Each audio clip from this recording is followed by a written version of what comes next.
Começa agora o BTCast. Teologia é nosso esporte.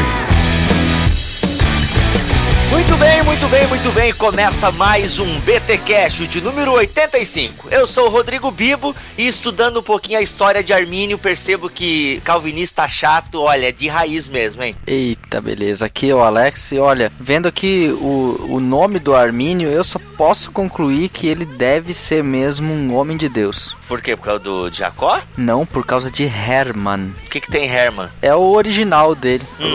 Arminius é latinização. Eu vou querendo entender isso melhor aí. Pensei que o Alex ia dizer que ele era um bom, sei lá, economista, né? Meu Deus. Armínio Fraga.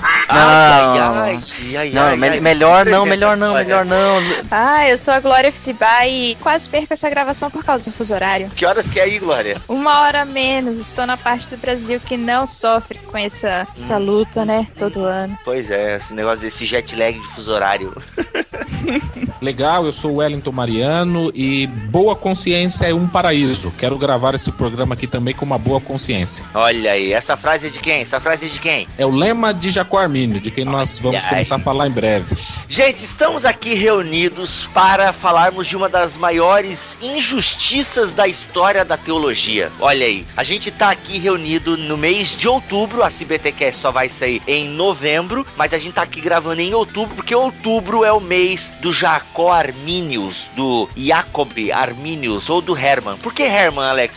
Essa parte eu não peguei. O nome dele era Hermann? Jacob Hermanns era o nome dele, que foi latinizado, como todo mundo nesse período, quase até depois do iluminismo. Todo mundo latinizava o nome porque eles escreviam em latim e então eles assinavam o nome na forma latina. Então o Jacob virou Jacobus e Hermanns. Isso aqui pra mim é pura semelhança fonética. Hermann, Arminius, porque por significado não deve ser, não. Mas pros íntimos como nós é Jacó Armínio, ok? Vamos então padronizar aqui. Pode ser Jacó Armínio? Pode. Excelente.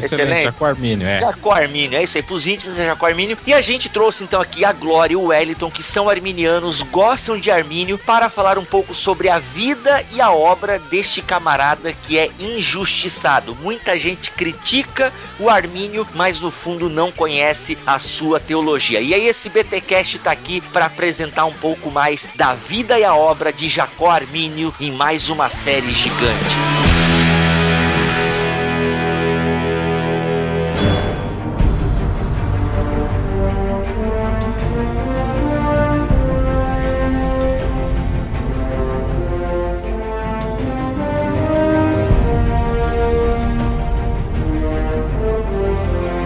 Muito bem, gente, vamos falar um pouco então deste camarada Jacó Armínio.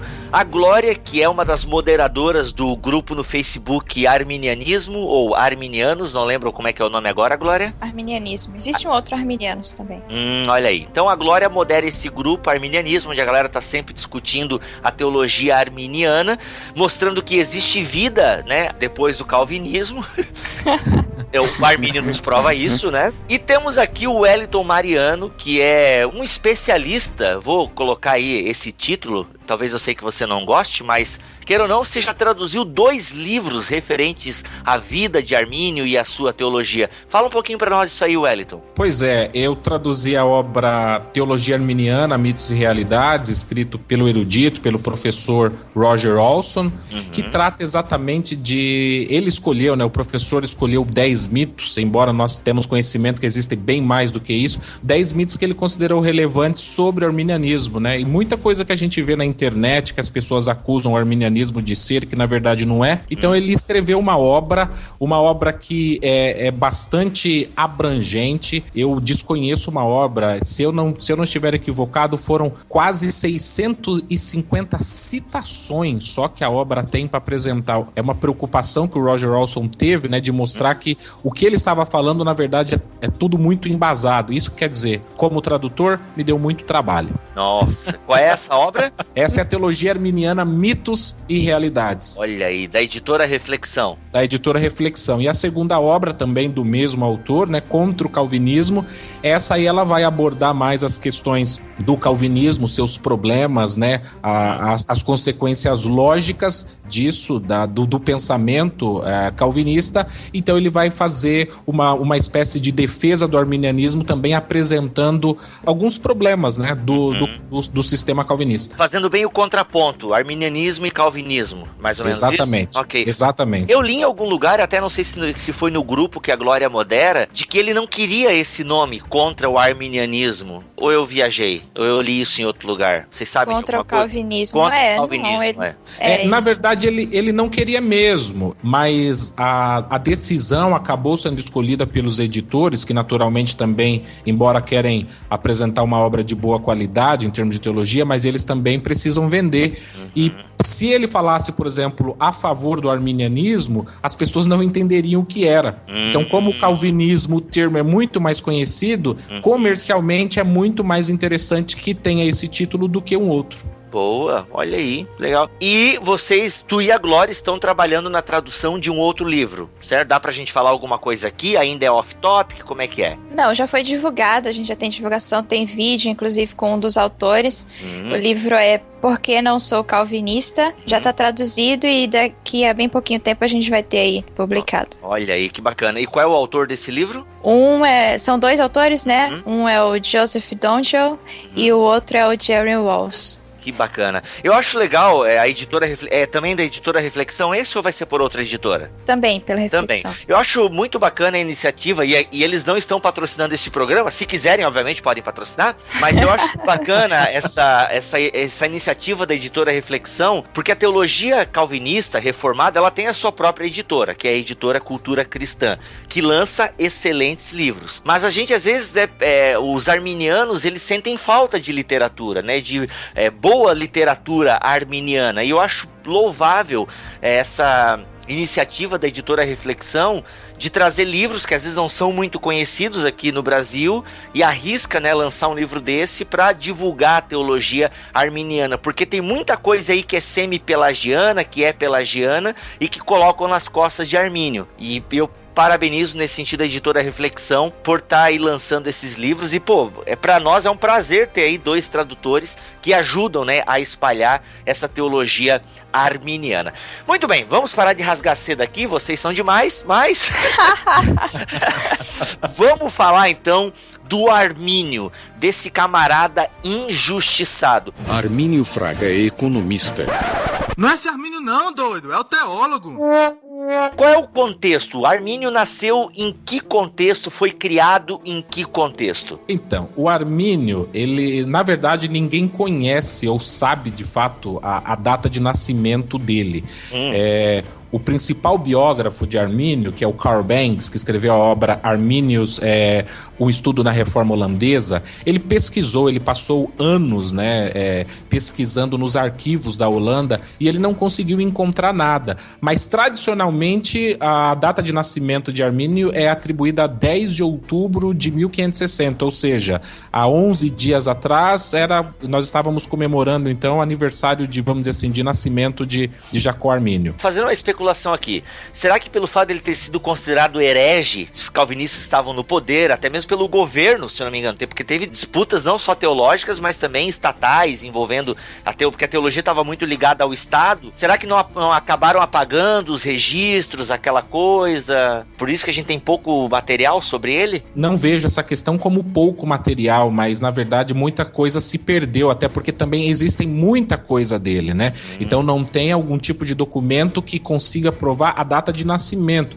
Então, esse principal biógrafo, ele diz que é muito mais provável, ele levantou dados, né, que o nascimento dele, na verdade, não tenha sido, por exemplo, 1560, e muito mais provável 1559. Mas já pegou tradicionalmente se comemorar no dia 10 de outubro. Ok, e ele morreu em 1609? Isso, no dia 19 de outubro de 1609. Caramba, 3 dias atrás, então. Olha aí.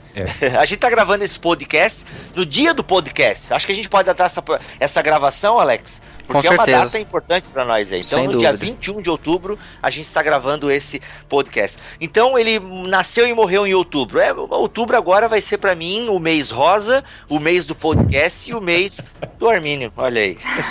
Lembrando que 31 de outubro é uma data importante também para a reforma, né? Claro, então, quer dizer, tá olha tudo... aí. Poxa vida, aqui outubro é o meu mês. Olha aí. Tá louco. Pena que eu não nasci em outubro. A minha filha nasceu. Meu sapato. Olha aí, rapaz. Eu vou seguir você e dizer também que o meu filho também nasceu em outubro. Não, minha filha nasceu em setembro. Tô viajando aqui. Ainda bem que a minha esposa não ouviu. Senão eu já dava uma chinelada já. Foi dia 24 de setembro. Tô viajando. Mas ok, E vamos... outra coisinha interessante é que se por um acaso o ano tradicional de 1560 ele estiver certo, então o Armínio nasceu no mesmo ano em que o Felipe Melanchthon faleceu. Olha aí. Olha aí. Olha aí. Semelhanças entre ele, hein? Entre os dois. Olha aí, que bacana. Mas independente se é 59 ou 60, o cara viveu pouco, 50 anos. Ele viveu pouco, sim. E os rebus na vida dele foram nos 10 anos finais, mais ou menos.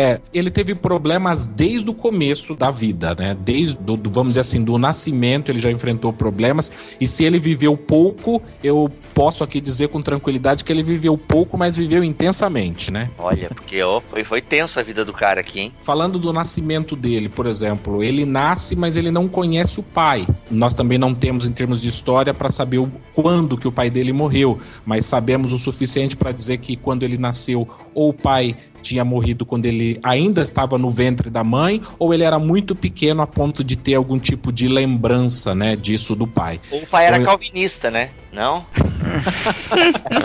Olha, Bibo, querendo se complicar. Ou...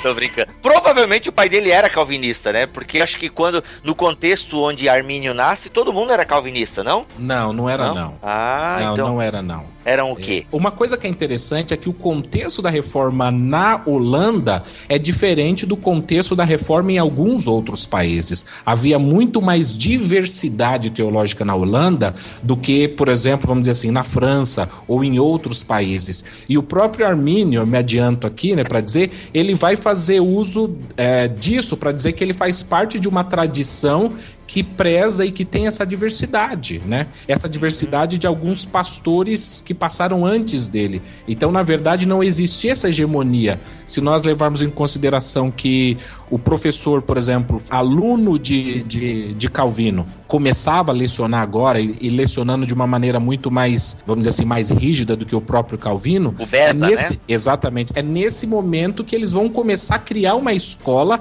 de calvinismo supralapsário na Holanda, mas não que necessariamente todos fossem. O Armínio, enquanto aluno, enquanto ele ainda não estava totalmente envolvido nessas questões, até porque ele estava aprendendo, quer dizer, a igreja em algumas cidades, em alguns lugares da Holanda, já estavam enfrentando problemas e as igrejas quase passavam por um cisma já nessa questão, ou seja, quando o Armínio nasce, a questão já está sendo debatida por outros nomes, né, por outros teólogos, outros professores antes deles, mas que nós não temos tanta informações sobre essas pessoas, ou seja, já existia um turbilhão, né, nessa questão já no contexto onde Armínio nasceu e viveu. Armínio Fraga é economista.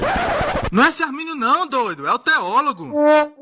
Tá, ô Mariano, só pra eu entender, mas ali a Holanda, quando tu falou que já estavam discutindo, né? Tu acabou de falar isso, que eles já estavam discutindo essa questão calvinista, reformada, mas quando o Armínio, ele nasce, ele se desenvolve, ele já cresce dentro de uma fé proveniente da reforma, não reformada, porque acho que esse termo reformado tá mais ligado aos seguidores de Calvino e posteriores a Calvino, mas mais uma teologia calvinista influenciada por Calvino. Ou era a teologia católica que predominava na Holanda ali do tempo de... Quem é que estava no poder da Holanda quando Armínio se desenvolve enquanto cristão e teólogo? Havia já um grupo, vamos dizer assim, bastante estabelecido de calvinistas, e calvinistas nesse sentido, calvinistas supralapsários, né? Tá, vamos definir isso aí, porque tem gente que agora, supra o quê? aquele cantor, filho do Suplicy. E aí, papito? Define pra nós aí, Glória, o que é supralapsário? Bem, o calvinismo tem várias divisões, mas duas divisões bem importantes são entre supralapsários e infralapsários. E isso se refere ao lapso, ou seja, a queda. Se dentro da ordem dos decretos de Deus, o decreto da eleição vem antes do decreto da queda ou depois do decreto da queda. Então, o supralapsário acredita que a eleição foi decretada antes que a queda fosse decretada, e o infralapsário diz que o decreto da eleição foi feito com vistas ao decreto da queda, ou seja, por causa do decreto da queda. De alguma forma, existe uma relação de dependência com o decreto da queda. Então, o supralapsário, Deus predestinou todo mundo antes da queda, e o infralapsário depois da queda. Para o supralapsário, a queda é mais um meio para atingir a eleição, né? Enquanto que para o infralapsário, não, é como se fosse a resposta de Deus ao seu decreto, ao seu próprio decreto da queda. Muito bom. São duas discussões que estavam rolando na Holanda, então, Mariano, nesse período. Os calvinistas estavam discutindo essas paradas no contexto em que Armínio vai se desenvolver enquanto teólogo, é isso? Eles estavam discutindo isso estava muito, muito em voga na época em que ele nasceu. Em um dos momentos em que Armínio estava estudando, a igreja quase se dividiu acerca desse tema. Se a igreja quase se dividiu, é porque tinham partidários de ambos os lados, né? Então, quer dizer, não existia essa hegemonia, né? Que aparentemente as pessoas que não conhecem ou tendem a dizer que no caso havia. Então, Armínio ele vai dizer que ele faz parte de uma herança de pessoas que pensam exatamente diferente, e ele é um grande estudioso da história, ou seja, ele tem uma biblioteca vasta, ele lê muito, ele cita muito, e ele vai fazer uso de quase todos os personagens que ele teve acesso e que ele leu para corroborar o pensamento dele e para poder dizer o seguinte, quer dizer, esse pensamento que agora está começando a tomar a Holanda, que está começando a dominar a Holanda, não é um pensamento antigo, é um pensamento novo. Aí ele vai dizer, quem faz parte de um pensamento mais antigo, mais embasado e enraizado na história é o meu. E então, quando as pessoas falavam, mas você está ensinando algo novo, eu falo, o contrário, na verdade, eu estou ensinando o que é antigo e vocês é que estão começando com uma doutrina nova. Lembrando que em Calvino, se eu entendi bem, não existe essa discussão de infra e supralapsarianismo. É uma discussão do Beza. Como é que é o nome do cara? O primeiro nome é Teodor, né? Teodoro. Isso. É uma discussão do Beza e seus alunos e tal. Não é uma discussão de Lutero, Calvino, Zwinglio, mas é uma discussão dos herdeiros dessa teologia de Calvino e tal. Então, o Armínio vai se desenvolvendo nessa cultura e nessa discussão. E como é que ele vai ganhando destaque? Como é que as ideias dele vão ficando... Quando é que ele começa, na verdade, a desenvolver essa ideia que vai se diferenciando? Porque, pelo que eu li aqui no Roger Olson, como é que tu fala, Mariano? Eu acho bonita a forma que tu fala. Como é que é? É Roger Olson, é isso mesmo. Esse cara aí? Não, é só o R que tá diferente, mas pode falar Roger, mas geralmente você tende a dizer o R no som como geralmente ele é pronunciado no inglês, né? Mas nada demais. Roger? Porque o R em inglês é R, né? R. Então, aquela coisa caipira. Então, Isso. Roger. Roger that. Ok.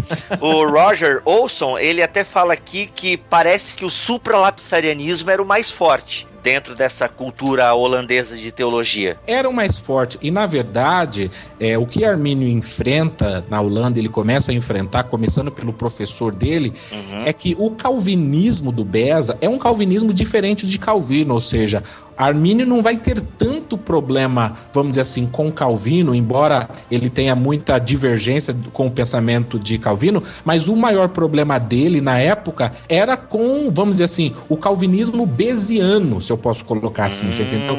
Que era um calvinismo já diferente do de Calvino. Entendi. Então, quando as pessoas falam, elas tendem a ver tudo da mesma maneira, como se o pensamento do Beza fosse igual ao de Calvino e ele está contra. Não, quer dizer, há uma diferença aí, quer dizer, o Beza ele já é totalmente enfático a citar e defender coisas que Calvino, para alguns defendeu, para outros não, ou deixou em aberto, que é, por exemplo, Deus morreu para todos, quer dizer, existem pessoas que defendem que Calvino, enfim, não bateu o martelo nessa questão, outros acham que sim, Mas já com Beza, quer dizer, isso já não tem mais dúvida, né? Quer dizer, ele já bate, não, morreu por um grupo e é esse grupo. Então, quer dizer, o problema de Armínio na época é principalmente com os sucessores do calvinismo e não necessariamente com Calvino. O Carrasco vai pegar o Wellington. Por quê? Vou salvá-lo agora porque ele falou Deus. Deus morreu para todos. Ele quis dizer Jesus, viu, pessoal? Deus Obrigado, em Cristo, né? Deus em Cristo, tá? Aqui é uma visão trinitária embutida já. Mas sem ser modalista, obviamente, né? Armínio Fraga é economista. Não é esse Armínio não, doido, é o teólogo. Voltando ao iniciozinho sobre o que você, Bibo, tinha falado sobre a vida de Armínio ter sido muito sofrida, eu acho importante que a gente fale um pouco, explique às pessoas por quê, né, que a gente considera que foi uma vida sofrida. Ele perdeu o pai antes mesmo de nascer, né, mas ele perdeu o restante da família, sua mãe, Angélica, e 2 irmãos, um menino e uma menina, ainda quando era criança, né. O Wellington pode explicar melhor. Como é que morreram? Então, Morte morrida ou morte matada? Morte matada. Foi uma invasão espanhola na cidade onde a família dele morava. Ele tinha saído porque foi assim, quando ele nasceu, um sacerdote da cidade dele se responsabilizou pela educação do Armínio. Então, esse sacerdote, ele era um católico que tinha muito apego pelas doutrinas protestantes e por isso foi perseguido. Então, ele deixa a cidade de Oldvater, que foi onde o Armínio nasceu, e vai para Utrecht. Aí, quando ele se estabelece definitivamente em Utrecht, ele traz o Armínio para que o Armínio possa estudar lá. E aí, depois que esse padre, esse Teodoro Emílio, morre, o Armínio fica sob a responsabilidade do Rodolfo Esnélio, que era um conterrâneo da cidade dele, mas era uma pessoa abastada e tal. E continua os estudos, só que aí ele fica sabendo da morte da família dele. E nesse caso, Bibo, apenas pegando aí o gancho da Glória, o fato da morte da família dele é bastante conhecido e relatado na história porque é um massacre conhecido, chama o Massacre de Alderwater. Ou seja, Alderwater é a cidade onde ele nasceu e onde a família dele estava. Então, quer dizer, o contexto político da época é que os espanhóis dominavam a Holanda. A Holanda, então, numa ação, ela vai invadir a cidade e existem até relatos, quer dizer, até uma busca, se você digitar no YouTube, Massacre de Alderwater, existem alguns relatos de pintores, né, ou seja, eles gravaram isso e foi um momento, assim, muito difícil, muito drástico, porque os soldados entraram, destruíram tudo e ainda tinham por tática matar e estuprar as mulheres na frente dos pais e dos filhos e mulheres, namorados na frente de todo mundo. Quer dizer, nós não sabemos a que tipo de sofrimento, por exemplo, a mãe e os irmãos de Armínio passaram. Sabemos que eles morreram, mas, por exemplo, até mesmo um convento de freiras que tem lá foi invadido e, embora os soldados fossem espanhóis e naturalmente católicos, ou pelo menos representando o catolicismo, existe um relato que diz, né, que eles falaram o seguinte, quando eles invadiram o convento, as freiras falaram, mas nós somos católicas, né? E eles responderam o seguinte, ainda melhor para as vossas almas, ou seja, já que vocês acreditam em Deus e que vocês vão pro céu, nós estamos fazendo um serviço para vocês, né? Caramba! Por favor, né? Ou seja, a família de Armínio é resultado desse massacre de Alderwater. Então, e isso aconteceu quando ele tinha por volta de 15 anos. Então, levando em consideração que ele não conheceu o pai, aos 15 anos ele não tem membro nenhum próximo de família, ou seja, dos 15 anos em diante, ele tá com o Emanuel. E então, olha só, ele teve então a princípio uma criação protestante, certo? Na cidade de Alderwater, entre Utrecht e Roterdã, é isso? Isso. Então ele foi criado nessa cidadezinha aí de, como é que vocês chamam? Alderwater? Isso. Oldwater. Meu inglês tá perfeito nessa gravação. Pois é. Eu tendi a dizer Alderwater, ou aliás, ou water, né, de inglês, mas na verdade não é holandês, né? Então, por exemplo, eu tenho uma pessoa que trabalha comigo que é holandês, ele me corrigiu e disse que é Alderwater, então eu tô seguindo exatamente, a orientação de, vamos dizer assim, de um falante da língua holandesa. E ele, no caso, a criação dele não foi pesadamente calvinista, né? Aos 15 anos ele foi lá para Marburg, no Alex, na Alemanha, e lá ele obteve a educação. E até foi nesse período que ele vai para lá que acontece a invasão e tal. Cara, ele foi liberto de uma grande aqui, porque foi nesse período que teve o massacre dos habitantes da cidade dele. Então o jovem estudante ele ficou sob os cuidados de um respeitado ministro holandês. E aí é aí que ele começa a ter ter contato com a primeira faculdade protestante de Leiden. Agora que eu não sei. Isso, Leiden. a Universidade de Leiden. É aqui que ele começa, então, a ter contato mais forte com a teologia protestante, então, digamos. É aqui que ele começa a formar o pensamento dele ou ainda não? Ele estudou em Leiden, mas ele passou um tempo, quando ele estudou com Beza, por exemplo, foi em Genebra, e ele também teve um período de estudo na Basileia. Ele sempre foi um aluno brilhante, né? Quer dizer, sempre uma postura muito correta. E quando ele estava, por exemplo, na Basileia, o reitor, né, o deão da universidade, reconhecendo as habilidades dele, era costume da faculdade da época que os melhores alunos palestrassem. E aqui é interessante dizer que Armínio começou a dar palestras exatamente sobre o livro de Romanos. Quer dizer, então, quando você perguntou quando começa, muito provavelmente aí. E o reitor, o deão, não era calvinista. Então, se o reitor gostava das palestras de Armínio, naturalmente você pode fazer aí uma inferência com quase uma afirmação de dizer que aí ele já tinha ideias, vamos dizer assim, arminianas, e que ele já estava pregando dentro do entendimento que ele tinha acerca dessas questões, né?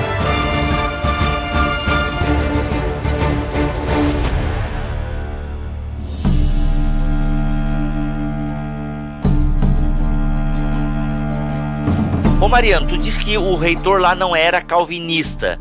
Era o quê, então? Porque eu, na minha cabeça, polarizada, ou era calvinista, ou era católico, ou era... Eu não consigo enxergar outra vertente. Então, mas quando nós estamos falando de calvinismo, nós estamos falando de soteriologia, né? Quer dizer, entendi. A visão que ele tinha. Eles podiam ser de fé protestante, mas não necessariamente ser calvinista, como nós enxergamos hoje em dia, né? Exatamente. E outra coisa que faz com que as pessoas errem muitas pessoas que defendem ou dizem que Armínio foi calvinista, dizem exatamente por isso. Eles fazem a seguinte inferência: se ele estudou sob o principal pupilo de Calvino, que foi Beza, naturalmente é razoável supor então que ele era calvinista, o que não é verdade. Por quê? Porque naquela época eles não tinham preocupação, como se tem hoje, de ter escolas confessionais. Eles prezavam por uma coisa que hoje nós praticamente abrimos mão, que é você poder ter acesso à diversidade de pensamentos, que é a ideia da universidade.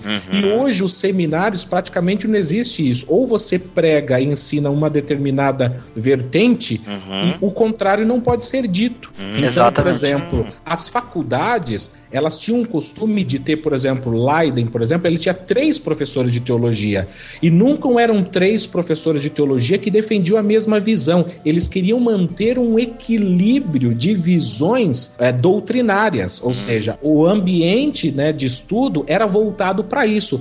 Depois, com o tempo, e isso já começando na época em que Armínio foi assumir o cargo de professor em Leiden, eles já estavam mais querendo ter professores que professassem todos a mesma visão de fé, nesse caso em relação à soteriologia, no caso que os professores fossem calvinistas. Mas quando Armínio é aluno, ele ainda tem aulas com professores, por exemplo, ele tem aula com Beza, mas ele também tem aula com professores que são humanistas, ou professores que não defendem nenhum nem outro, ou seja, ele não tem aula só com calvinistas, ele tem aula com outros professores também.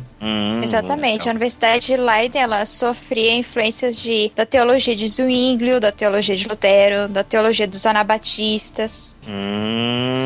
Legal.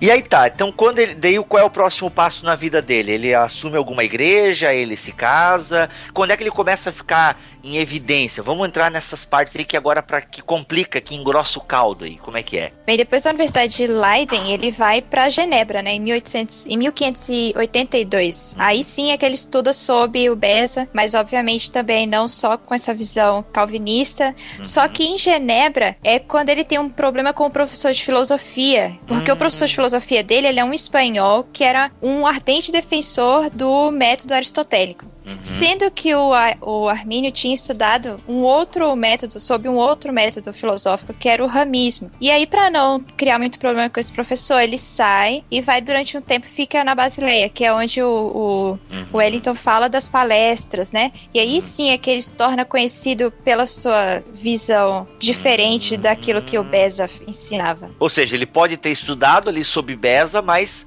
não quer dizer que ele entrou na caixinha que o Beza construiu, digamos. Não, assim. até porque ele não era aluno só de Beza, né? Uhum. Após Armínio ter concluído, né, os seus estudos, ele é indicado para ser o pastor da igreja de Amsterdã, né, a principal igreja, a igreja emergente que está nascendo, reformada, e ele é cotado e ele aceita esse desafio. Aos 29 anos de idade, é isso? Agora eu não lembro a conta séria, eu acredito que é aos 28 anos de idade, e uma das cartas que ele tem de referência para assumir o pastorado é exatamente uma carta de referência do próprio Beza. Olha aí, mas certo, ele não tinha mostrado ainda todas as garrinhas arminianas de fora, né? As pessoas tendem a pensar assim, mas o biógrafo, o principal biógrafo de Armínio, Bangs, ele vai dizer o seguinte, ele vai dizer que o fato de que Armínio discordava de Beza, as pessoas também não devem pensar que Beza era um déspota. Quer dizer, Beza sabia sim que ele tinha inclinações e que ele tinha pensamentos diferentes, mas isso também não fazia com que ele não pudesse reconhecer as qualidades e as habilidades que Armínio tivesse. Então eles querem dizer que, ou seja, nesse sentido, havia até vamos dizer assim, um acordo de cavalheiros entre eles, que na verdade hoje muitas vezes não acontece, né? E aí o que acontece então quando ele assume esse pastorado nessa principal igreja, nessa igreja grande aí reformada de Amsterdã? Armínio vai começar a pregar expositivamente no livro de... Eu quero saber quem adivinha que livro que ele vai começar a pregar. Romanos. Que coisa, né? Já tinha falado, eu acho, aqui. Então, eu falei que ele tinha dado palestras sobre o livro de Romanos enquanto aluno, e quando ele assume o pastorado, ele vai começar a pregar exatamente sobre o livro de Romanos. Claro, bobo, ele já tinha pesquisa feita ali, estava otimizando o tempo, tô ligado? Exatamente, e aí quando ele vai começar a tratar de alguns capítulos do livro de Romanos que os calvinistas interpretam de uma maneira diferente que Armínio, pronto, a partir desse momento, os próprios líderes da igreja que trabalham juntamente com ele começam a discordar dele, e aí já começa uma série de problemas que Armínio vai ter que lidar a partir da sua exposição bíblica no púlpito. Caramba, na pregação ele começa a levantar poeira, então. Exatamente, porque ele vai expor o pensamento que ele tem acerca daquelas questões. E ele é o pastor principal, ou seja, a responsabilidade do ensino, formação de toda a igreja é dele. Então, naturalmente, ele escolheu aquele livro, mas os calvinistas que também faziam parte da igreja, ao ouvir a interpretação diferente de Armínio, naturalmente vão começar a reclamar, né? Que é aquilo que a gente falou no começo lá. Para muitos, a única teologia verdadeira era o calvinismo supralapsário. Para eles era a única teologia aceitável, pelo que eu estava lendo aqui. E aí o cara começa a falar diferente, com certeza isso gera poeira, né? Exatamente. O que eu acho interessante é que nem no início do programa eu comentei que o lema dele é boa consciência é um paraíso, é que ele fez isso durante toda a sua vida, ou seja, a consciência dele o levava a interpretar, a entender a Bíblia daquela maneira. E mesmo ele tendo praticamente, vamos dizer assim, um país e universidades contra ele, ele não deixou de apresentar aquilo que ele achava correto, a interpretação que ele achava mais correta da Bíblia. Ou seja, agindo bem para com a sua consciência do entendimento daquelas passagens bíblicas, né? Armínio Fraga é economista. Não é esse Armínio não, doido, é o teólogo. A gente pode abrir um parênteses aqui, a gente vai falar um pouquinho da teologia dele, ainda que já tenha 2 BTcasts com o Paulo, como é que é o nome dele? Paulo César Antunes. Paulo César Antunes, tá lá, é só você, o link tá aqui no post, que a gente fala bastante sobre o arminianismo, mas tu tá dizendo que ele começa então essas exposições em Romanos 9, certo? Nessa carta de Paulo aos Romanos, e ali ele vai falando contra esse supralapsarianismo do Beza e que era a teologia que estava ganhando força na Holanda. Como é que ele contradiz, então? Porque Romanos 9 é um texto bem querido pelos calvinistas. O que ele dizia que foi causando... E eu sei que vai dar treta grande, que gente vai morrer depois no final. É loucura isso. O bagulho é louco.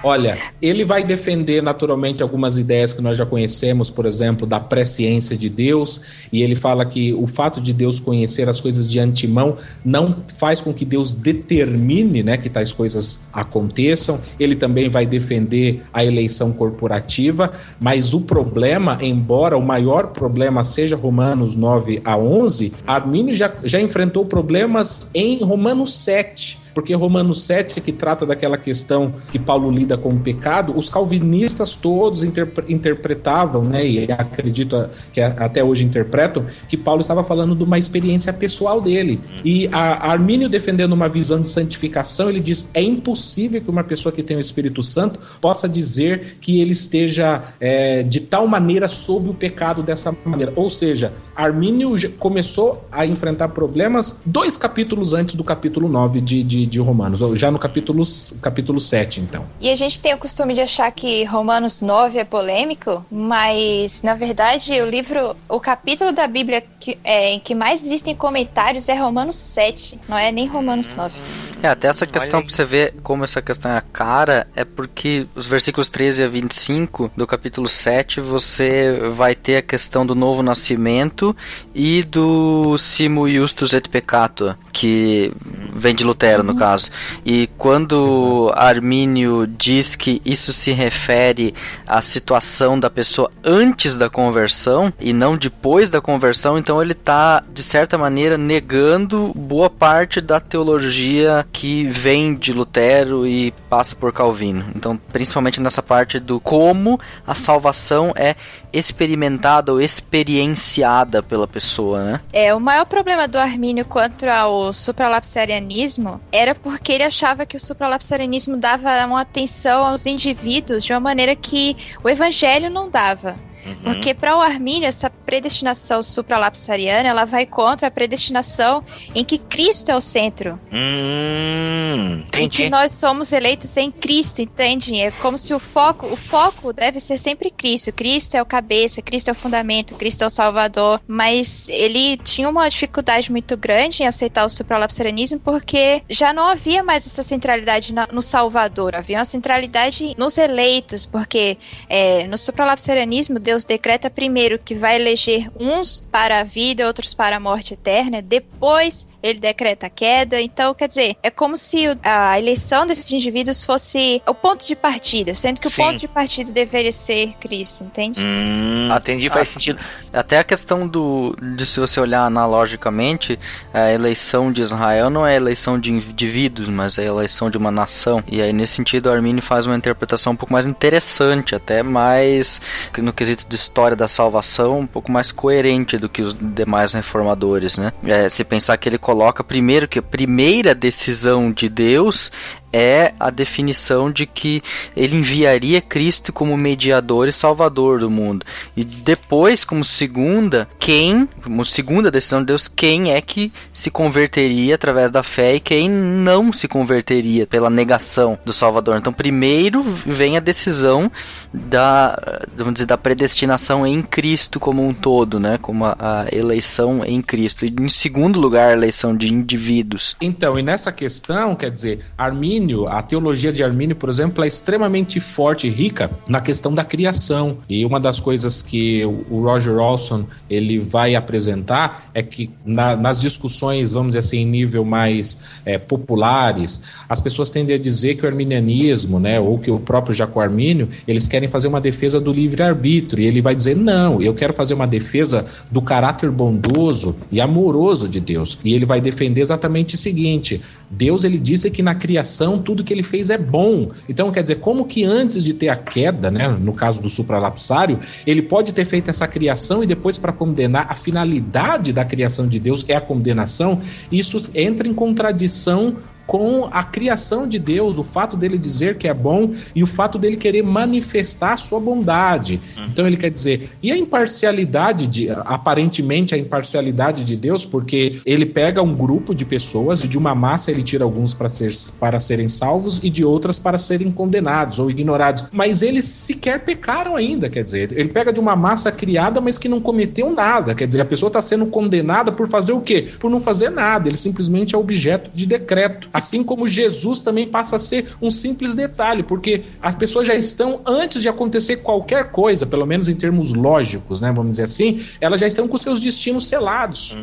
Mas por que ele não optou pelo infralapsarianismo, então, que de certa forma resolve esse dilema do supralapsário? Uma das razões por ele não ter optado pelo infralapsário é porque ele defendia que Deus ele não tem necessidade de nada, e por infralapsário a queda é necessária. necessária para que Deus realize algo, ou seja, Deus ele é dependente da queda. Para que ele realize os seus feitos, as suas coisas, ele necessariamente precisa da queda. Então, na verdade, a queda é um elemento extremamente importante. Se a queda é um elemento extremamente importante, é que Deus tem que decretar a queda. Ao decretar a queda, a gente volta na questão da Teodiceia. Quem é o autor do mal? Quem é o autor do pecado? Só pro ouvinte agora tá se perguntando, pô, eu não lembro mais o que é infralapsário e supralapsário. Supralapsário, Deus decreta tudo antes da queda, né? Quem vai ser salvo e quem vai pro inferno. E o infralapsário, Deus decreta depois da queda, ok? Pronto, agora... Não temporalmente, né? É na ordem lógica dos decretos. Antes mesmo de criar, tal, antes que houvesse a criação, mas porque Deus já... Bem, é uma ordem lógica, no sentido de que existe uma dependência entre o primeiro e o segundo, o terceiro decreto, o segundo depende do primeiro. Então, veja só, quando se coloca o decreto da eleição antes de tudo, como os supralapsários, o decreto da queda depende do decreto da eleição, no sentido de que ele é o meio para alcançar a eleição. Então, veja, se Deus decretou, vou criar seres humanos e uma parte deles vai ser salva, essa outra parte vai ser condenada. Como condenar essas pessoas? E do que salvar essas pessoas? Então, vamos usar a queda. Na queda, todos caem. Essa parte que vai ser salva necessita de salvação, existe uma razão, né, para que eu salve. E essa parte que vai ser condenada, existe uma desculpa, uma justificação para a sua condenação. Armínio Fraga é economista. Não é esse Armínio não, doido, é o teólogo. Embora Armínio, como pastor, ele tivesse tido vários problemas, quando você é pastor, você necessariamente não tem que ficar lidando com todos os pontos e detalhes polêmicos, né? Até porque você tem uma visão mais espiritual da coisa, uma coisa mais prática, e Armínio é extremamente prático na sua teologia. Mas quando ele assume o professorado em Leiden, aí como professor você tem que lidar com ponto e vírgula, né? Quer dizer, de exegese. E aí, naturalmente, ele não vai poder fugir dessas questões. E exatamente quando ele está na faculdade como professor, é que aí os debates vão acontecer de tal maneira que os professores vão ficar contra ele. Os rumores, a discussão que começa em nível acadêmico, ela passa para a rua. E quando chega na rua, o conselho das igrejas reformadas começa a achar que a coisa saiu do controle. Então, Armínio já começa a escrever que é preciso ter um concílio, o pessoal precisa conversar para definir isso. E aí que começa essa preocupação. Quer dizer, se os professores que formam os pastores estão divididos em algumas questões, quer dizer que nós teremos uma igreja dividida. Ou seja, aqui começa a fazer aquela relação que as pessoas começam a pensar na importância de que todos os professores falem a mesma língua na formação de pastores que depois vão assumir as igrejas. E Armínio é o primeiro que quer que aconteça um concílio, que as pessoas tratem desses assuntos, porque ele é extremamente conciliador, mas ele não sabia, né, naturalmente, que o resultado seria tão trágico, né? Então é quando ele é professor que ele começa... Eu achei que era quando ele estava no púlpito que a galera começa a se levantar contra ele. Então é quando ele está, então, na academia que os oponentes calvinistas começam a se voltar contra ele. Eu achei que era durante o pastorado dele. Que daí começam a acusar ele de sinergista e tal. Então, na verdade, durante o pastorado. Mas durante o pastorado, vamos dizer assim, as discussões, embora duras, não eram tão graves quanto as discussões que ele veio a enfrentar durante o professorado. Até porque na academia, academicamente, é mais profundo. E aí Armínio a faculdade, a universidade tem espaço para discussões públicas, para que, de repente, eles façam exposição de pequenos pontos. É nesse momento que Armínio vai começar a apresentar de maneira mais minuciosa, por exemplo, em algumas de suas disputas, o seu pensamento. E nessas disputas elas vão ficando cada vez mais acaloradas. E os próprios alunos vão começando a tomar partido. Como que se estivesse lá na carta de Paulo. Eu sou de Gomaro, eu sou de Armínio. Tu falou nesse cara aí. É aí nesse contexto da Universidade de Leiden, então, que tem o Francisco Gomaro, que era um calvinista chato, que só ele tava certo e tal. Supralapsarianista.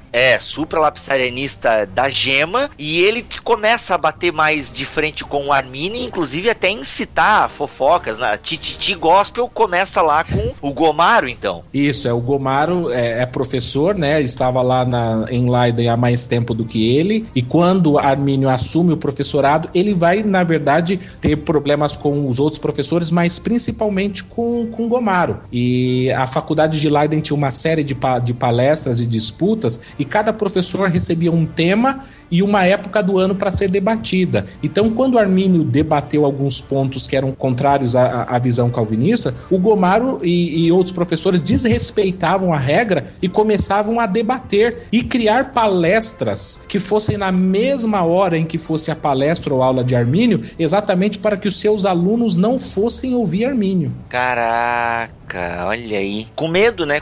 Tava com medo do cara. Sacanagem. É engraçado também porque o Gomaro, antes de assumir o professorado, Armínio precisava ter a titulação de doutor, que ele já tinha recebido uma oferta para ser doutor quando ele era aluno, exatamente lá na Basileia, aquela primeira universidade onde ele começou a palestrar sobre o livro de Romanos. Ele tinha 24 anos. E ele recusou, dizendo que ele era muito novo e que ele ia manchar o título ao ter uma pessoa com uma titulação dessa tão jovem, né? E aí depois ele precisa passar por todo aquele processo formal de apresentação, de tese, dissertação, e o Gomaro é um dos que assinam dizendo, ele passou com louvor, né? Quer dizer, para que ele receba o doutorado. Mas depois, futuramente, vai virar, vamos dizer assim, uma espécie de inimigo, pelo menos no campo teológico, na Universidade de Leiden. O interessante é que a divisão entre eles, primeiro, os políticos da cidade não quiseram jogar ali um pano quente em cima da coisa ali, em 1608, quando eles decidiram que a pergunta sobre a predestinação não era decisivo para salvação, não era decisivo para santificação das pessoas, então, deixa o negócio quieto, mas parece que o Gomaro ali tava brabinho com o negócio e disse que, não, isso é necessário, é uma questão fundamental e quem não tá comigo tá fora, né? Essa coisa também tinha implicação política, né? Tinha implicação política, foi muito interessante o Alex ter levantado isso, por quê? Porque aqui eu tenho a oportunidade de mostrar uma característica de Armínio, que ele era extremamente conciliador. Ele, por exemplo, lutava pela unidade da igreja e ele era contra, vamos dizer assim, denominações, e ele era contra, por exemplo, que os pastores tivessem obrigatoriamente que assinar alguns credos e confissões, exatamente porque ao assinar um credo, você está excluindo uma outra pessoa com quem você poderia gozar de uma certa comunhão. Então ele falava assim, o fato de você ter que obrigatoriamente assinar determinados credos, eu vejo isso como um ato separatista, e eu, como quero ver a igreja unida, com isso não quer dizer que eu quero aceitar todo mundo, mas ele sempre teve uma postura de querer. Armínio acreditou até o momento da sua morte que esse problema seria resolvido dentro da igreja e que todo mundo encararia isso de uma maneira boa, tranquila, e que ninguém seria expulso, que se daria um jeito da igreja se manter unida mesmo com pensamentos divergentes a essa questão. Então ele sempre pensou, e até a sua morte ele lutou para isso. Mas os calvinistas, como o Alex bem enfatizou, eles queriam uma igreja daquela maneira, com aquela visão, daqueles pontos, e quem pensasse diferente, ou que a pessoa recusasse o seu pensamento, ou que fosse excomungada. Armínio Fraga é economista. Não é esse Armínio não, doido, é o teólogo. Pra gente encurtar então aqui um pouco a história, porque, eu já vi que tem vários pontos que daria pra gente abordar a questão de Armínio, mas o nosso tempo não permite. Mas em 1604 é que eclode mesmo essa disputinha, essa briga dele com o Gamorra, não, né? Gomaro, quando ele é acusado mesmo formalmente de herege, e essa acusação ela vai até a morte dele em 1609. E o Roger Olson coloca aqui que é como se as pessoas não quisessem investigar a veracidade dos fatos, mas olha assim, estão falando daquele cara ali onde tem fumaça, tem fogo, é melhor mesmo deixar o cara de lado e tal. Só que a teologia do Armínio já tinha ganhado força, já tinha ganhado forma, e quando ele morre, os seus alunos, os seus admiradores levam para frente essa teologia do Armínio, tanto que ela sobrevive até hoje, e é daí que surge os remonstrantes. Fala um pouco para nós desses remonstrantes, até a gente chegar no concílio de Dort. Concílio não, né? No sínodo de Dort. Bem, então, o Gomarus, ele pegou mesmo pesado com o Armínio, e bem, ele ficou incomodado porque o Armínio foi ensinar, né? Então imagina. Só que mesmo depois que o Armínio morreu, e que a vaga dele de professor foi preenchida por uma outra pessoa, o Gomaro não se se contentou, ele ainda ficou incomodado. Por quê? Porque a vaga do Armínio foi ocupada por um tal de Simão Bishop, que era alguém que concordava com o Armínio. Então ele tentou estabelecer na Universidade de Leiden que todos os professores teriam que concordar com aquela visão calvinista supralapsariana, que não deveria mais ser contratado nenhum professor que discordasse dessa visão. Aí o que acontece? Os outros professores, que não aceitavam a remoção dos arminianos que já estavam lá e que não aceitavam essa regra, se juntaram, foram 46 pastores no total, se juntaram e assinaram um documento chamado Remonstrância, e remonstrância significa protesto, em favor da liberdade de que os arminianos pudessem sim ensinar na Universidade de Leiden e continuassem expondo o seu ponto de vista. Esse manifesto da remonstrância, ele tinha 5 pontos, né? Quem quiser pode até olhar na Wikipédia, a gente sabe que ali tá escrito direitinho, viu, pessoal? A gente já conferiu. Dá pra confiar nessa fonte, então, ali. Dá pra confiar, a gente já conferiu. Tá, mas peraí, esses 5 pontos dos remonstrantes é uma crítica direta aos 5 pontos do calvinismo, ou ainda não existiam os 5 pontos do calvinismo como hoje nós conhecemos, né? O Tulip ali. Como é que é? Esses 5 pontos dos remonstrantes, ele é posterior ao Concílio de Dort ou anterior? Anterior ao Concílio de Dort. Tudo isso que a gente tá falando ainda é dentro do ambiente da universidade, dentro daquele ambiente, né, mais acadêmico. Então os remonstrantes já criam os 5 pontos, então, ali. Isso, exatamente. Eles já criam 5 pontos ali, esses 46 pastores, né?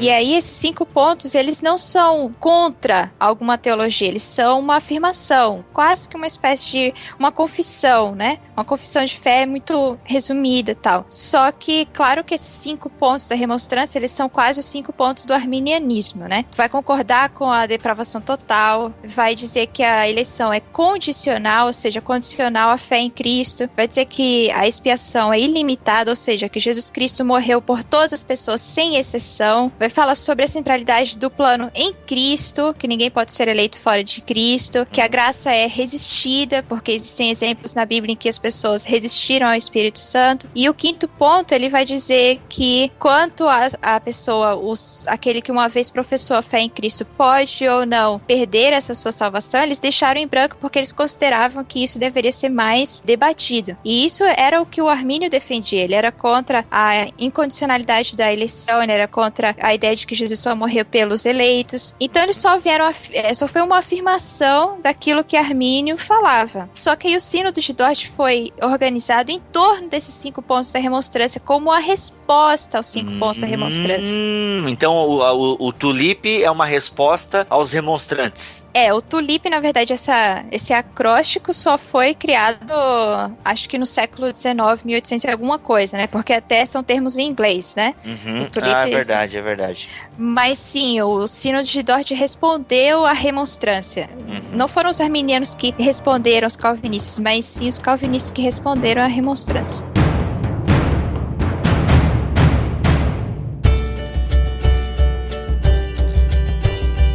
Gente, o nosso tempo aqui, ele tá indo. Não sei se a gente vai ter que fazer uma parte 2 desse podcast, mas eu tô achando muito legal. E sim, eu falo podcast, não podcast, desculpe. Olha só, o que vocês acham que a gente deve falar agora de Armínio, que é central, assim, onde Armínio é mais mal interpretado? Porque, geralmente, o que eu ouço? Semi-pelagiano, pelagiano, que Armínio não entendeu a graça, que Armínio defende o livre-arbítrio do ser humano, logo isso é contra a soberania de Deus. O que em defesa do Armínio, esse cara injustiçado, vocês podem nos trazer aqui nesse BTcast? Bem, eu acho que, primeiro, vamos seguir a ordem dos pontos que são mais conhecidos, são os pontos do calvinismo, né? Então, o que começa com a depravação total. Mito muito problemático é de que o Armínio acreditava que restava alguma coisa boa no ser humano caído. Ou seja, de que a depravação não era total.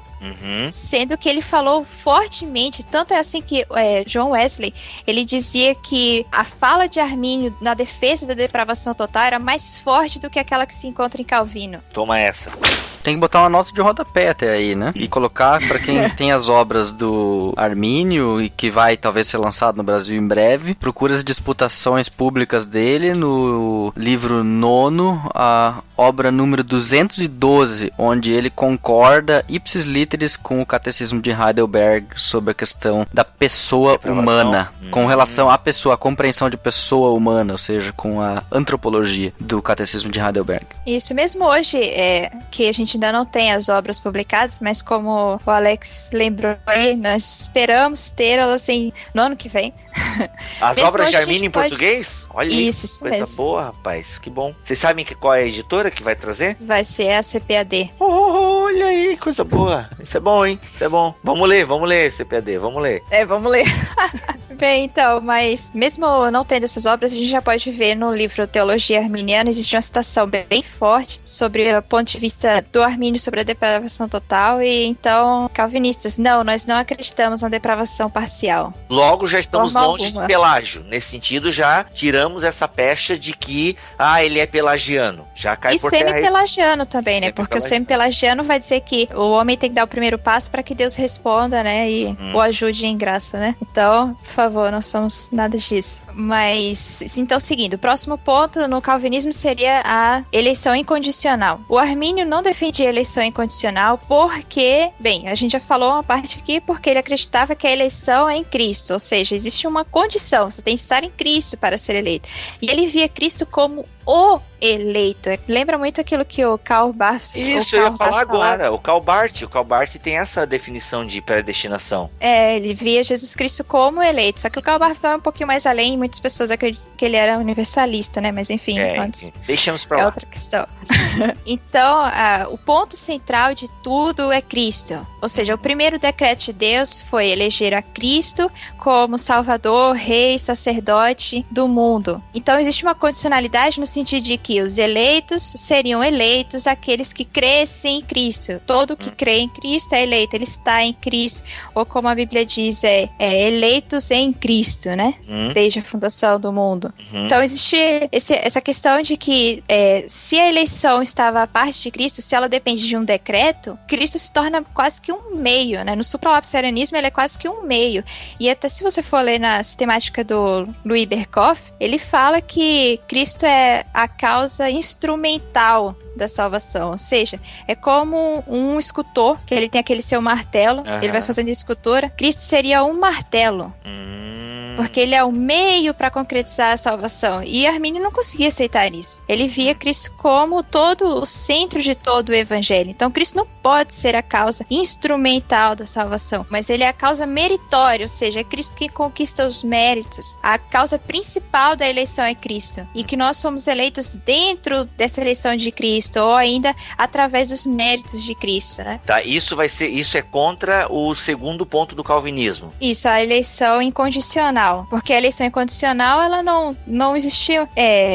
A causa dela é a causa decretiva, né? É o decreto. E isso explica também Romanos 9 e tal, né? Aquilo que a gente falou, o Wellington falou lá no começo. Isso, Exato. exatamente. De uma eleição mais corporativa, né? Primeiramente corporativa e depois em um segundo aspecto individual. Individual no sentido da presciência de Deus. Aí sim se determinam os indivíduos. Por exemplo, na questão da predestinação, o Armínio ele vai bater muito forte, quer dizer, embora os calvinistas eles vão dizer que o contrário não existe, mas o lógico é se Deus predestinou uns para serem salvos, naturalmente foi ele também que predestinou os demais para que sejam condenados. Então, na verdade, existe uma dupla predestinação. E ele vai dizer, eu não encontro na Bíblia, né, quer dizer, uma pessoa que Deus tenha predestinado e de uma maneira incondicional que ele vá para o inferno, quer dizer, eu não encontro base para isso, né? Então, quer dizer, ele vai totalmente contra a essas ideias, e isso principalmente como as pessoas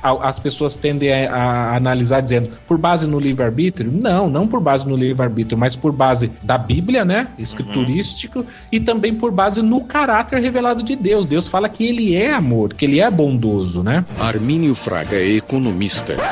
Não é esse Armínio não, doido, é o teólogo. Mas eu tenho que te perguntar aí agora, porque acusam, né, os arminianos de acreditarem no livre-arbítrio. Como é que é isso aí? Como é que a gente se defende disso? Então, na verdade, os calvinistas também acreditam no livre-arbítrio. É como eles dizem, vocês não acreditam na predestinação. Na verdade, os arminianos acreditam na predestinação. A diferença está na definição que os arminianos vão dar para a predestinação. Assim como os calvinistas também acreditam em livre-arbítrio, só que a definição que eles dão é diferente, ou seja, então... Eles chamam de livre-agência, não é? Na verdade, eu não sou, vamos dizer assim, filósofo, mas o nome, na verdade, não muda em nada a questão. Tem muito mais a ver com você fugir do termo que está associado muito mais aos arminianos do que, vamos dizer assim, algo mais profundo. Porque eles acreditam no livre-arbítrio compatibilista, ou seja, o que a pessoa faz, né, o que a pessoa vem a fazer, vem a realizar, ela só pode realizar aquilo, é o que ela quer. Enquanto o livre-arbítrio libertário, ele pressupõe que você poderia fazer A ou você poderia fazer B. Então, na verdade, eles creem no livre-arbítrio, porque se você falar que a pessoa não tem arbítrio, naturalmente você vai cair naquela questão, quer dizer, nós somos robôs, somos autômatos, quer dizer, a pessoa faz o que então, na verdade? Tá, mas então como é que fica o salvo somente pela fé? O arbítrio daí não ganha um caráter meio salvífico aí nessa ideia de Armínio? Pra que serve o livre-arbítrio na teologia de Armínio? Pra eu poder escolher a Cristo? E como é que daí fica Efésios 2? Porque é aí que a galera vai pegando a gente, né? O livre-arbítrio, ele serve dentro do arminianismo para resguardar o caráter de Deus. Porque, segundo Armínio, ele não conseguia escapar da lógica de que se tudo está determinado, né, essa soberania meticulosa, esse controle meticuloso, se todas as minhas ações foram determinadas por Deus, então como eu posso evitar a ideia de que Deus é o autor do mal? Então ele acreditava que a responsabilidade humana só poderia ser afirmada sinceramente se o livre-arbítrio fosse concedido. Se você conceder o espaço para o livre-arbítrio. Ou seja, é mais ou menos aquilo que o C.S. Lewis falava, de que Deus sabia que o livre-arbítrio era um risco, mas ao que parece foi um risco que ele achava que valia a pena correr, no sentido de que somente com a presença do livre-arbítrio que existem relações de amor genuínas. Ou seja, eu não estou amando a Deus porque ele decretou que eu amaria, mas eu estou amando a Deus sem nenhuma necessidade, ou seja, não porque eu fui determinado a isso, mas porque eu estou livre para isso, e estou livre para deixá-lo também, estou livre para rejeitar o evangelho. É interessante você ver isso, porque a solução que Armínio encontra, que ele vai defender, é para tentar harmonizar, quer dizer, a soberania de Deus com a nossa responsabilidade, porque os calvinistas, na verdade, eles não resolveram a situação, eles foram para o caminho da soberania, uma soberania meticulosa, mas ao fazer isso, quer dizer, eles eles solaparam toda a responsabilidade humana, porque por mais que eles falem que o homem é responsável, que o homem deve fazer alguma coisa, a causa última é sempre Deus. Então se eu não faço, se eu não busco, na verdade a causa última é em Deus, que Deus não quer. Então, quando você pergunta como que Armínio, ele quis ser coerente, ou seja, para dizer Deus é soberano, e ele ainda vai além, vai dizer Deus é muito mais soberano ao criar homens que podem, né, que ele os capacita a fazer e tomar escolhas, do que se ele fosse controlando tudo que as pessoas fazem. Pressupõe-se muito mais poder, autoridade de Deus num cenário em que ele dá, vamos dizer assim, se eu posso colocar assim, certa liberdade ao homem. Mas isso não é perigoso, Mariano, no sentido de eu ir contra Efésios 2? Repetindo a minha pergunta, não é daí que vem o sinergismo que acusam os arminianos? Já que eu tenho esse livre-arbítrio de poder escolher a Deus, como é que eu fico pela fé somente e tal?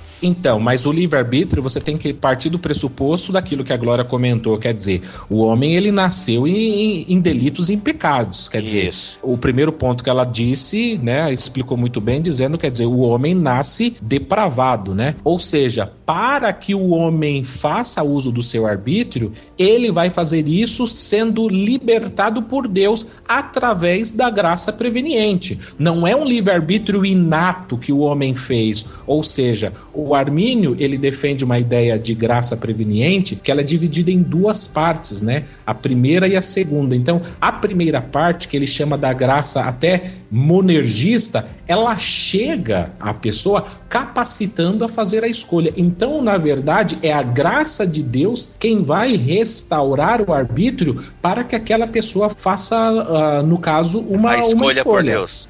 Exato. Mas todos os seres humanos, então, têm acesso a essa graça, não só alguns. Não, Bom, aí aí divide os arminianos em 2 grupos. Ah, meu Deus, a gente também é dividido?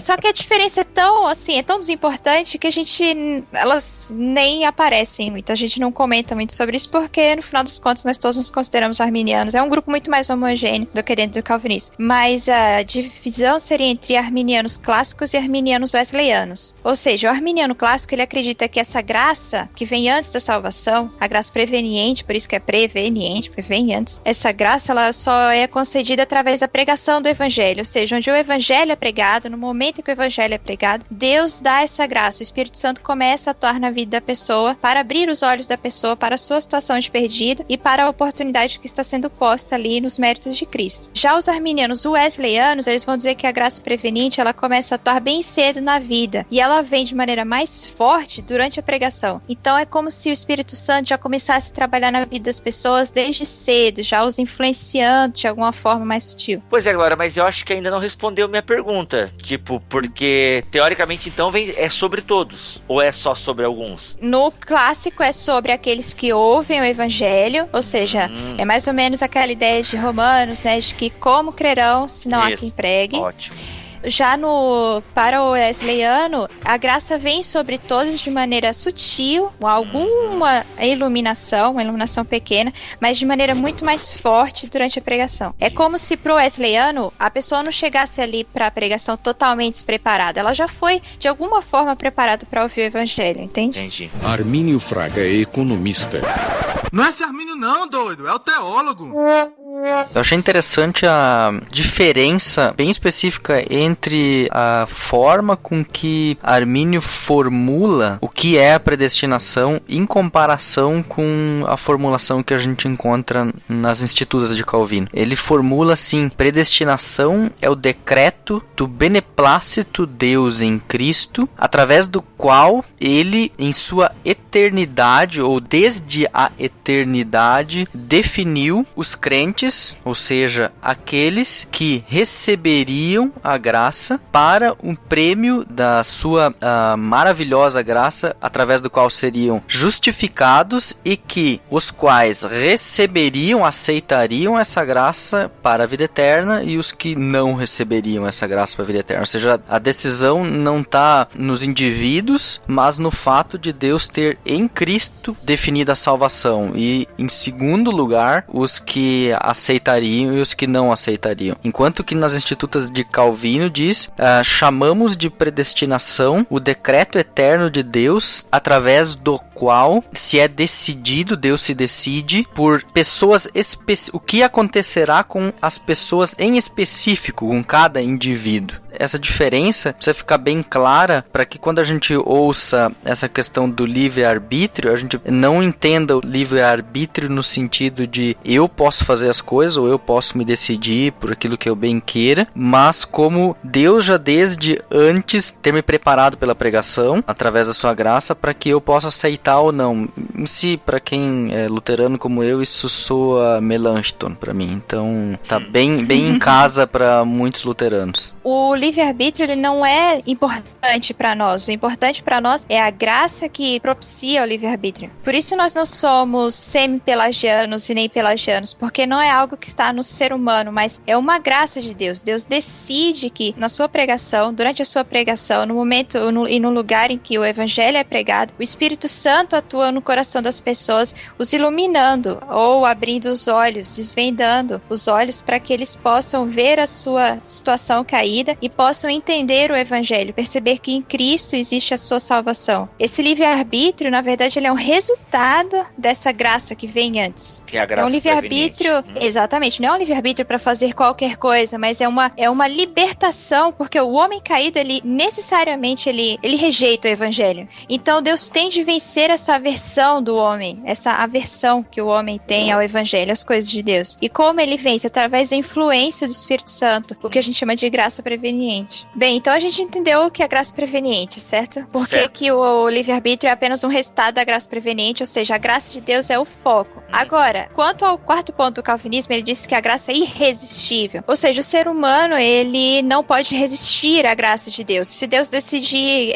infundir o novo nascimento no ser humano, isso vai acontecer inevitavelmente. Armínio não acreditava nisso porque ele via inúmeros relatos nos evangelhos, no Novo Testamento, de pessoas resistindo ao Espírito Santo. Então ele dizia, não, tem algo de errado aqui. Mas como é que eu posso dizer que o Espírito Santo age na pessoa para abrir os olhos dela e depois eu dizer que não, a graça é irresistível? Parece contraditório. A situação é que, assim, a graça preveniente, a sua primeira vinda, a vinda da graça preveniente, ela é irresistível. Não depende de o homem querer ou não. Deus não pergunta, o Espírito Santo não chega diante do homem, peraí, eu posso agir sobre você? E o ser humano dizer sim ou não? Porque, obviamente, ele vai dizer que não, porque ele é um homem caído. Então, a primeira vinda da graça preveniente, ela é irresistível. Quem ouve o evangelho, o Espírito Santo atua naquela pessoa irresistivelmente. Mas, no seu processo, quando a graça vai andando e o Espírito Santo vai convencendo a pessoa, como a Bíblia diz, né? Convencer o mundo do pecado, da justiça e do juízo. Quando o Espírito Santo vai convencendo a pessoa do pecado, essa ação se torna irresistível. Ou seja, você pode resistir ao convencimento do Espírito Santo. O Espírito Santo vai revelar a sua situação de homem perdido, a sua necessidade de salvação, a sua necessidade espiritual, mas você pode dizer não a ela. Você pode dizer não à oferta do evangelho. Assim como vários disseram ao longo dos escritos bíblicos. Exatamente, A graça é irresistível nesse sentido, no sentido de que você pode aceitar ou não aquilo de que o Espírito Santo está te convencendo, aquilo que ele está te revelando. Mas a primeira vinda é irresistível. A pessoa que ouve o evangelho, o Espírito Santo, a graça de Deus vem sobre a vida dela irresistivelmente. Não importa se ela quer ou não, porque obviamente ela não quer. Armínio Fraga é economista. Não é esse Armínio não, doido, é o teólogo. Armínio, ele defende que Deus, naturalmente, ele quer salvar a todos, e a Bíblia diz que ele quer salvar a todos. E ele faz uso de vários textos bíblicos para dizer que Deus, ele ama a todos, né? Então, na verdade, a Bíblia como um todo apresenta uma série de versículos dizendo que Deus quer salvar a todos, que Deus ama a todos, e aí ele vai contra essa ideia, esse malabarismo exegético que existe de dizer que em determinados versículos todos não são todos, e todos são todos, quer dizer, todos são todos dos eleitos, mas, ou seja, é uma exegese, né? Quer dizer, o pessoal começa a inserir uma série de ideias dentro do texto, então ele vai defender que, na verdade, Jesus quer salvar a todos, ele é uma expiação, né, oferecida para todos. Por quê? Porque, caso contrário, tudo está atrelado, caso contrário, ele seria o autor do mal, ele não quer, na verdade, a salvação de algumas pessoas, né? Então ele defende isso, e eu até ouso dizer, embora não esteja totalmente relacionado a isso, que muitas pessoas vão fazer um paralelo, e os calvinistas não gostam muito disso, mas vão dizer um paralelo seguinte: o fato dos arminianos ganharem e crescerem mais pessoas, e embora eles não tenham grandes nomes com biografias, mas o movimento em si que cresce, e principalmente o pentecostalismo no Brasil é arminiano, tem essa mola propulsora, quer dizer, eu vou pregar para todo mundo porque Deus quer salvar a todos, ele ama a todos. Então, quer dizer, tem esse apelo, né, muito forte de Armínio, no sentido de que Deus de fato morreu por todos. E aí os calvinistas vão argumentar assim, pô, se Deus quer, por que ele não faz? Daí entra aquela questão do livre-arbítrio que a gente vem falando e tal. A Glória explicou muito bem, quer dizer, a salvação, ele quer, mas ele estipulou as regras para acontecer, para quem que estiver em Cristo, ou seja, se a pessoa estiver em Cristo, naturalmente ela vai ser salva. Mas na verdade essa problemática é muito mais difícil e complicada no calvinismo do que no arminianismo. Por quê? Porque no arminianismo, Deus está, através da graça preveniente, capacitando, restaurando o homem para que ele possa escolher, ou que ele possa resistir à ação de Deus. Agora, no caso calvinista, quer dizer, a graça é irresistível. Então a pergunta é muito mais para o calvinista do que para o arminiano, porque se Deus, ele pode mandar a graça para todos, e isso seria de maneira irresistível, por que ele não o fez? E isso já liga ao próximo ponto, que é a questão da perseverança dos santos. Como é que... Isso, a perseverança dos santos em Armínio não ficou definida. Ele falou assim, ele não chegou à conclusão de que se uma pessoa uma vez confessa a Cristo, ela pode se desviar de tal maneira que ela perca a salvação, né? Isso não ficou definido, e nem nos remonstrantes também. Eles diziam que esse ponto deveria ser mais estudado. Os teólogos deveriam se debruçar mais cuidadosamente sobre ele. Só a perseverança dos santos fundamentos no calvinismo é que o cara que é salvo nunca vai deixar de ser salvo, né? Ele vai sempre preservar, é a sua salvação, é isso? Isso, Exato. até Uma porque vez a salvação eleito, não... sempre eleito. Porque o decreto da eleição no calvinismo salvou a pessoa, né? Então claro. o salvo persevera. Esse é o sentido. E na verdade, Bibo, não precisa nem de versículo bíblico para que você defenda isso, ou seja, o sistema, né, o sistema calvinista, os pontos levam a isso, quer dizer, se todos estavam depravados, se Deus morreu só para um grupo, se ele mandou uma graça irresistível para esse grupo e só morreu por eles, a conclusão natural, óbvia de tudo isso é que essa pessoa vai perseverar. Eu não preciso nem de fato encontrar versículos bíblicos, o próprio sistema leva a essa conclusão. Agora, no caso de Armínio, o Armínio ele faz uma distinção muito interessante, que é o seguinte, ele diz o seguinte, ele faz distinção da possibilidade da perda de salvação e a realidade da perda da salvação. Ele diz o seguinte, eu defendo que é possível perder a salvação, mas ele vai escrever, por exemplo, na declaração de sentimento, dizendo, eu nunca ensinei que a realidade aconteceu. Então ele faz distinção do que é a apostasia, a perda da salvação. Existe a possibilidade da perda e a efetivação de fato dessa perda. Hebreus 4 total. Isso. E aí, só que o simples fato de Armínio defender que existe a possibilidade, para muitos teóricos e teólogos, eles vão dizer o seguinte, quer dizer, ele já está muito mais inclinado a crer que pode, quer dizer, se existe a possibilidade, no calvinismo nem a possibilidade existe, mas analisando algumas obras, por exemplo, de Armínio, um dos principais, além do Roger Olson, um dos principais conhecedores de Armínio, que é o professor Keith Stanglin, que escreveu o livro Jacob Armínio, Teólogo da Graça, infelizmente também ainda não publicado em língua brasileira. Olha aí a reflexão. Ele vai pegar passagens, por exemplo, em que Armínio diz, por exemplo, que Davi, após ter cometido o pecado com Batseba, vamos supor que se Davi tivesse morrido ou acontecesse alguma coisa naquela fase, Davi não teria sido salvo. Então, algumas pessoas tendem, né, a encarar que, na verdade, por mais pouco que se fale, Armínio defendeu que a diferença é que algumas pessoas como Davi perderam a salvação, mas depois eles foram restaurados. E hoje, pelo menos o que eu conheço, é que a maioria, uma predominância dentre os arminianos é de que a apostasia ela é irreversível, ou seja, fazendo aquela leitura de Hebreus 6, né, que é impossível que aqueles que foram uma vez iluminados, provaram o dom celestial, foram participantes do Espírito Santo. Então, Armínio, dentro da sua exposição, ele disse e mostrou que algumas pessoas perderam a salvação, mas que voltaram a ganhar ou foram restaurados. Então, na verdade, que ele quis dizer, eu nunca quis dizer que alguém no final perdeu a salvação, a não ser, né, no caso de Judas.